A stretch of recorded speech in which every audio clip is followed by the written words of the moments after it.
que a partir dos desdobramentos começa a se entender o que está acontecendo, qual é o caminho que a companhia.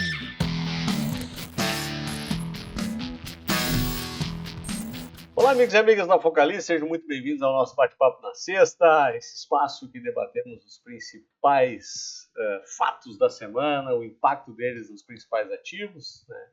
E como nós podemos reagir, que tipo de oportunidades encontrar nesse cenário.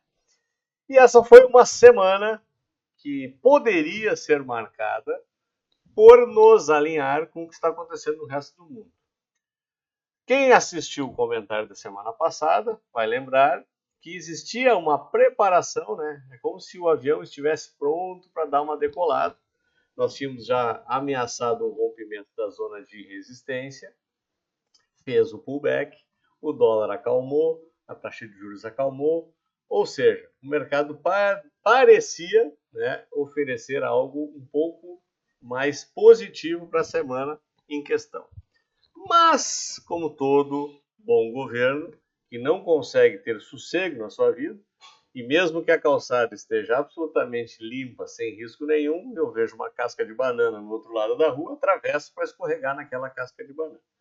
E foi exatamente o que aconteceu com a Petrobras essa semana, com a demissão, ao menos nessa semana, completamente fora do radar do Prats.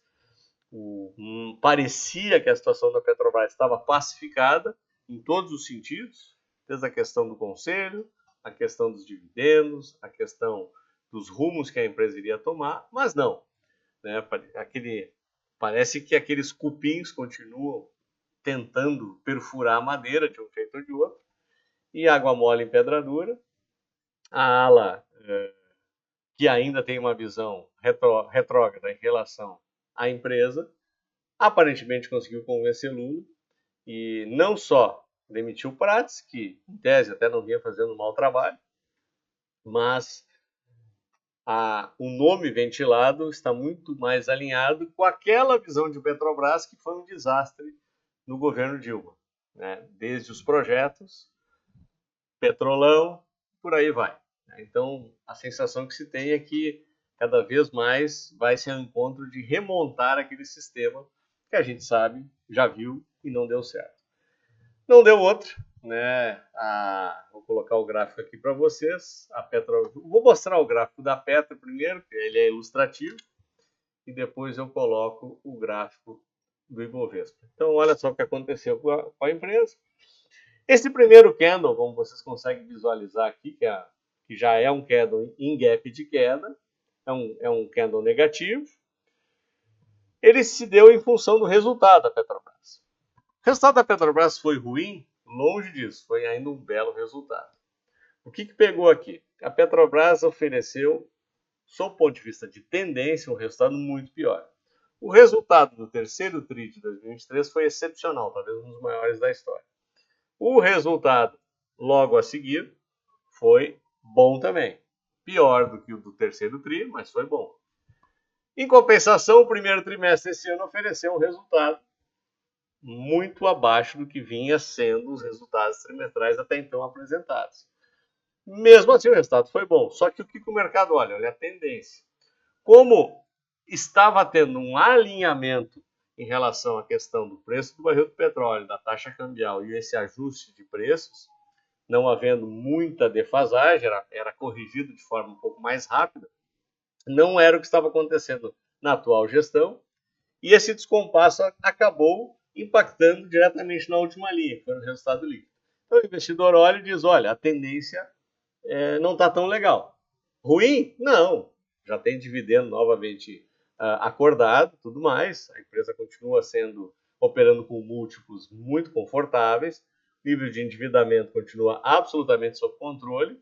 Continua aumentando o índice de produtividade. Não aumentou sua linha de custos. Ou seja, a gente olha para o balanço é um balanço bom, muito bom. Só que veio de trimestres excepcionais. Então, por isso que a Petrobras não parou de subir nesse período todo, pagou dividendos a rodo, porque vinha entregando muito resultado. Agora entregou um bom resultado, mas isso impactou diretamente já nessa reação. Quando veio a notícia, olha o que aconteceu aqui. Já abriu guepado de novo, uma correção bastante expressiva. E aqui, a partir dos desdobramentos, começa a se entender o que está acontecendo, qual é o caminho que a companhia pode ser que ela acabe adotando. O mercado continuou pesando e fechou aqui praticamente nas mínimas da semana. Significa que a Petrobras vai continuar derretendo? Não. Ela simplesmente está fazendo um ajuste nos seus preços baseado talvez numa nova realidade. E aí, no final das contas, em determinado momento, vai começar a oferecer novas oportunidades de entrada. E agora sim, voltando para o índice Bovespa, como a Petrobras tem um peso muito, muito expressivo, ela ancorou o índice, como vocês podem verificar aqui. Eu até vou dar um zoom aqui para ficar um pouquinho mais claro.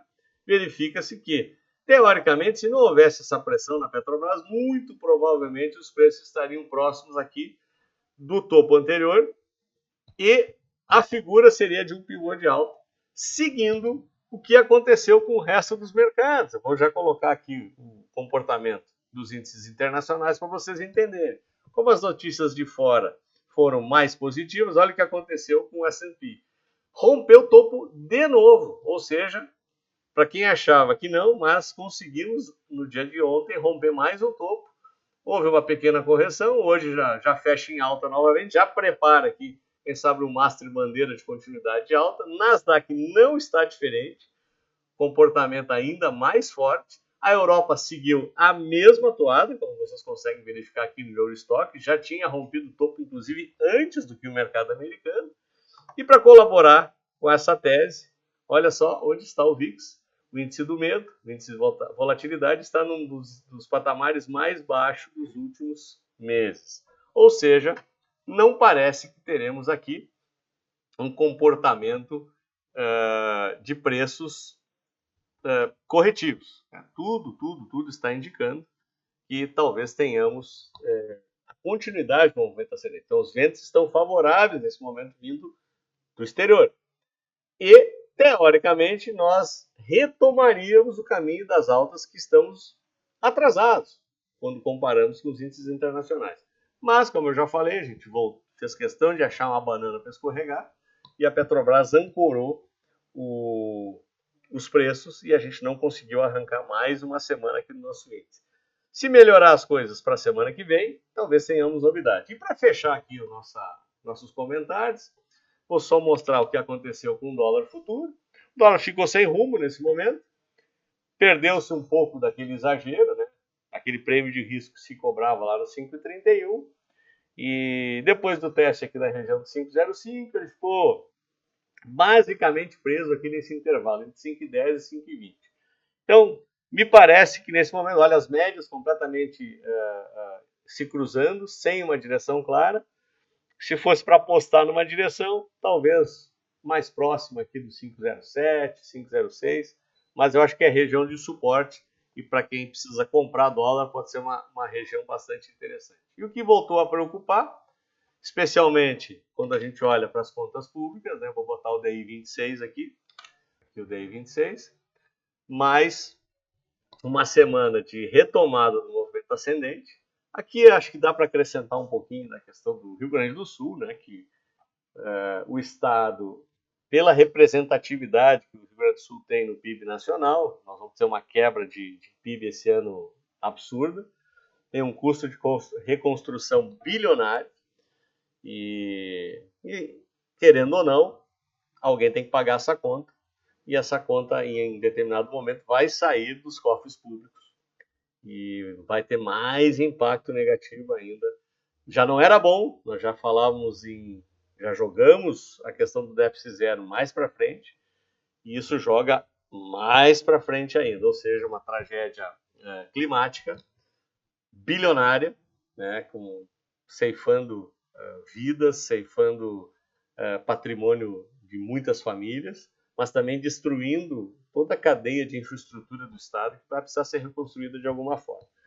Então, tem impacto, não adianta, e isso pesa. E está aqui, né? Já representada novamente. E somados a isso, a questão ainda do 5-4 lá da reunião do Banco Central, o Campos Neto tentou colocar um pouquinho, não é bem assim, é tudo técnico e tal, mas o mercado está ainda desconfiado que vai ser tão técnico assim. E aí não adianta, né? Está aqui, está representado.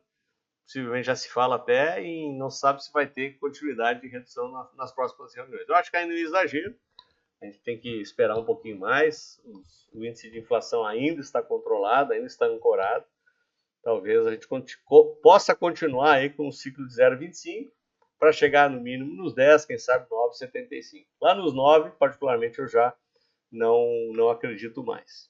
Então era isso, pessoal. Espero que tenham gostado. Se gostaram, deem seu like, assinem nossos canais. Eu vou tirar um período de férias. E antes que você diga férias de novo, Momberger, sim, férias de novo. Né? Então, a gente é filho de Deus. E nas próximas 2 semanas aí vocês vão ficar na companhia do Júlio. O Júlio faz o comentário aqui sexta-feira. Vocês não ficam sem o comentário. E eu retorno lá na primeira semana de junho com vocês. Então, um ótimo final de semana. Espero vê-los no próximo vídeo da Focalize. Até lá.